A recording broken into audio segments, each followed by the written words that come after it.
अस्सलाम वालेकुम दोस्तों, कैसे हो आप लोग। उम्मीद है कि खैरियत से होंगे। तो आज की इस वीडियो में हम आपको दिखाने वाले हैं डोलन्स की ऑटोमेटिक वॉशिंग मशीन के बारे में कि इसमें एरर जो E2 होता है वो कब आता है और इसको हम ठीक किस तरह कर सकते हैं। तो आज की इस वीडियो में हम बहुत ही ईजी तरीका आपको बताने वाले हैं। तो वीडियो देखने से पहले हमारे चैनल शाम टीवी को सब्सक्राइब लाजमी करें।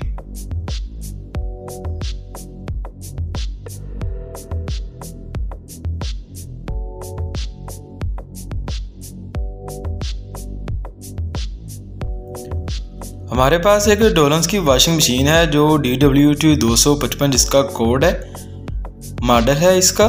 तो आप देख सकते हैं कि इस वक्त जो हमारी वॉशिंग मशीन है वो ड्राई मोड पे है। और अभी देखते हैं, जैसे ही हम इसका ढक्कन जो है वो ऊपर करेंगे तो इसके अंदर एरर जो है E2 वो उसी टाइम ही आ जाता है और उसी टाइम इसका जो बीप होता है वो भी हमें सुनाई देता है। मैं एक दफ़ा फिर आपको चला के दिखाता हूँ।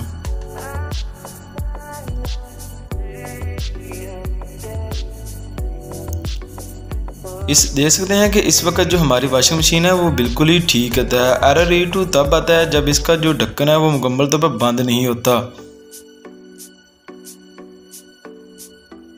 तो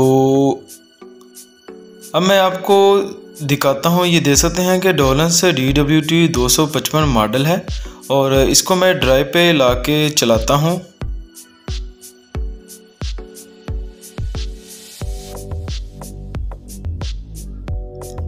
इसके मैं पावर सप्लाई को ऑन करता हूँ, इसको ड्राई मोड पर लेके आता हूँ और इसको मैं ऑन करता हूँ।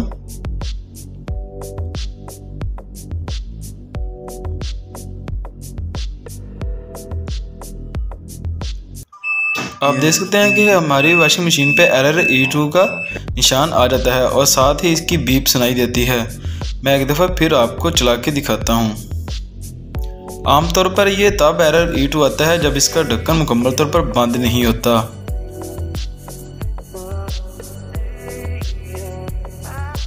मैं एक दफ़ा फिर आपको चला के दिखाता हूँ।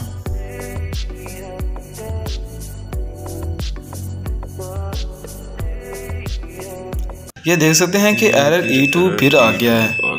अब हम इसको ठीक किस तरह करते हैं, तो चलते हैं अगली वीडियो की तरफ।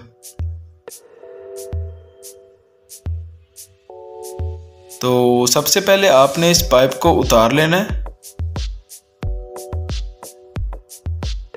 तो इसके बाद इसके बैक साइड पे दो पेच लगे होते हैं, आपने उनको बहुत ही इजी तरीके से खोल लेना है।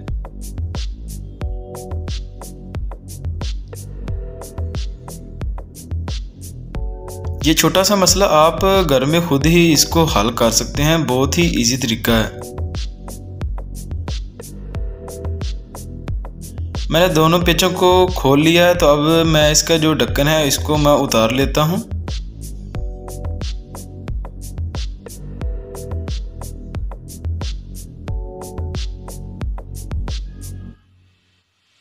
ये देख सकते हैं कि हमारा ढक्कन जो है पीछे वाला वो उतर चुका है। तो इसके दो ही मसले होते हैं, या जो इसके अंदर मेंस पावर आ रही होती है केबल वो डैमेज हो जाती है। आप अपनी केबल को अच्छी तरह वायर को देख लें, ये कहीं पे डैमेज तो नहीं है। अगर कहीं पे डैमेज हो तो आप इसको रिपेयर कर दें। और इसके अलावा जो मेन मसला होता है वो ये दो जो पतरी बनी होती हैं इनका है। ये देख सकते हैं कि इसके अंदर कितना वाया है और इनको मुकम्मल तौर पर जंग लगा है। जब ये दोनों आपस में अटैच होती हैं तो एरर E2 तब ही ख़त्म होता है, क्योंकि तब जो है इसका डोर वो लॉक होता है। अब मैं इसको किसी रेगमार से या मैं किसी पथरी से इसको अच्छी तरह साफ़ कर लेता हूँ, क्योंकि इसके अंदर बहुत ज़्यादा जंग लगा हुआ है और ये पथरियाँ भी आपस में नहीं मिली हुई।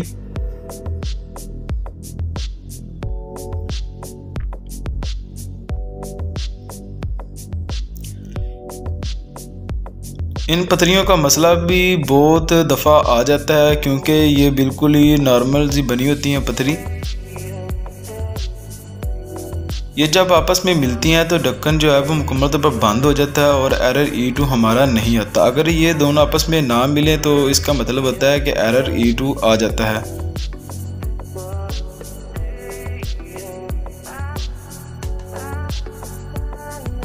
मैं इधर भी अच्छी तरह इसको साफ़ कर लेता हूँ। अगर आपकी जो पतली है वो डैमेज हो जाती है या टूट जाती है तो आप अपनी वायर्स को है वो डायरेक्ट ही लगा दें। फिर ये होता है कि अगर आप ढक्कन खोलेंगे भी तो आपका एरर E2 नहीं आएगा।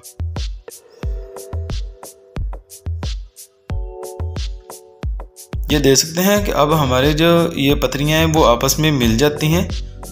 तो अब मैं इसका ढक्कन ऊपर लगा देता हूँ।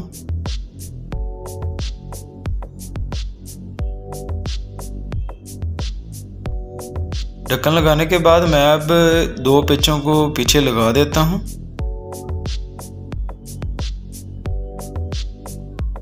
बहुत ही इजी तरीके से आप अपनी वॉशिंग मशीन को घर में ही ठीक कर सकते हैं, बजाय इसके कि आप कहीं बाहर से कारीगर लेके आएँ।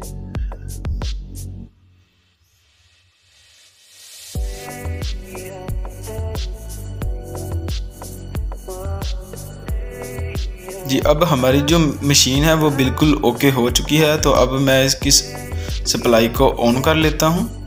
तो सबसे पहले आपने इसके पाइप को भी लगा लेना है।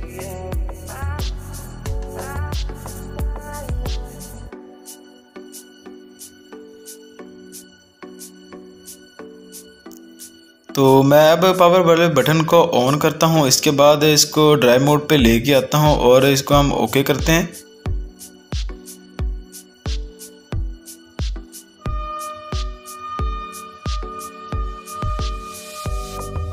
आप देख सकते हैं कि हमारी जो वॉशिंग मशीन है वो ऑन हो चुकी है और एरर E2 भी नहीं आया।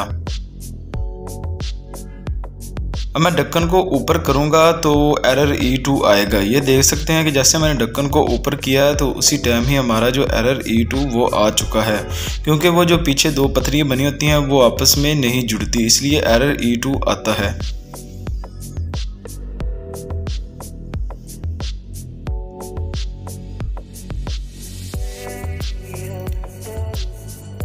आप देख सकते हैं कि हमारी जो वॉशिंग मशीन है वो फिर चल गई है। तो अगर हमारी वीडियो अच्छी लगी हो तो हमारे चैनल को लाजमी सब्सक्राइब करें। वीडियो देखने के लिए थैंक यू। अल्लाह हाफिज़।